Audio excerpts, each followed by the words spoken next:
By analyzing the rings of the Zarkov mammoth's tusk, scientists will determine how he lived in the final years of his life.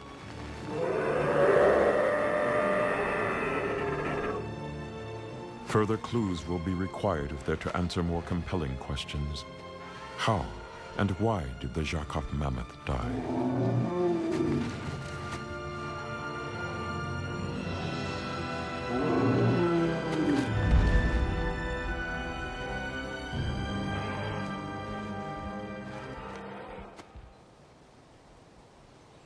50 million years ago, much of Africa was a vast tropical region.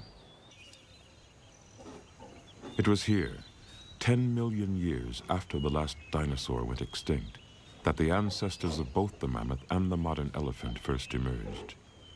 They were called proboscideans for their extended trunk-like noses.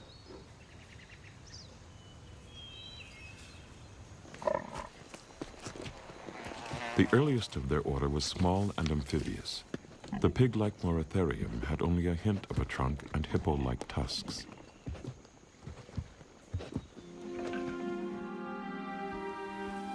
Like whimsical players on Africa's evolutionary stage, the mammoth's ancestors experimented over millions of years, trying on tusks of every shape and design. Survival depended on ability to adapt.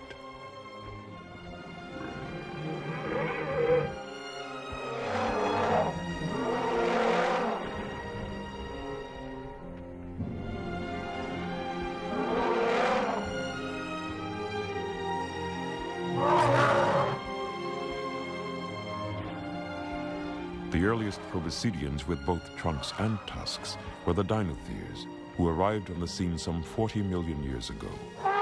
Without bones, trunks can't fossilize, but scientists know from the keyhole-shaped opening high in the skull that they were there.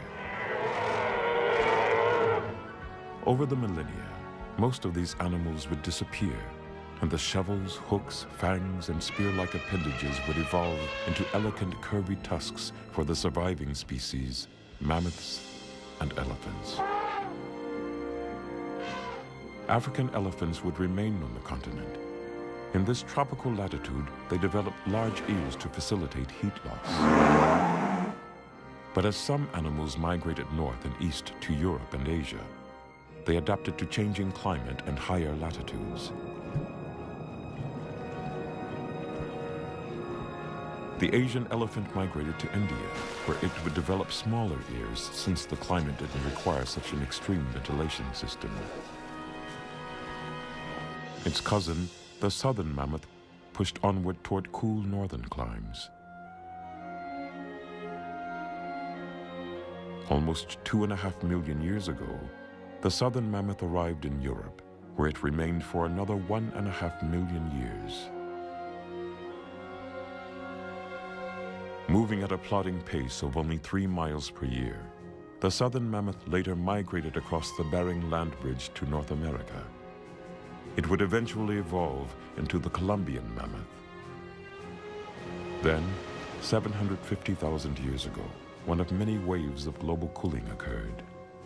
In Eurasia, mammoths grew longer hair and thicker skin. This was the steppe mammoth.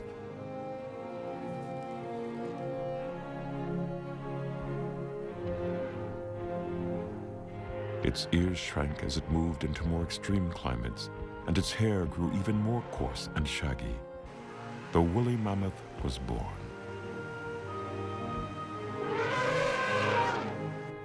Continuing its slow trek into Siberia, where it faced no competition from elephants, it lived among other animals that had adapted to life on the dry, grassy steppe.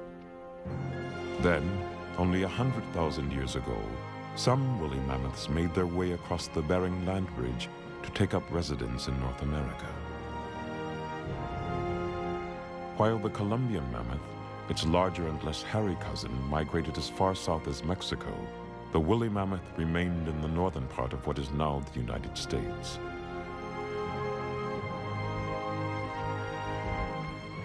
Huge herds of mammoths roamed the entire northern hemisphere for thousands of years, until mysteriously they all vanished from the earth.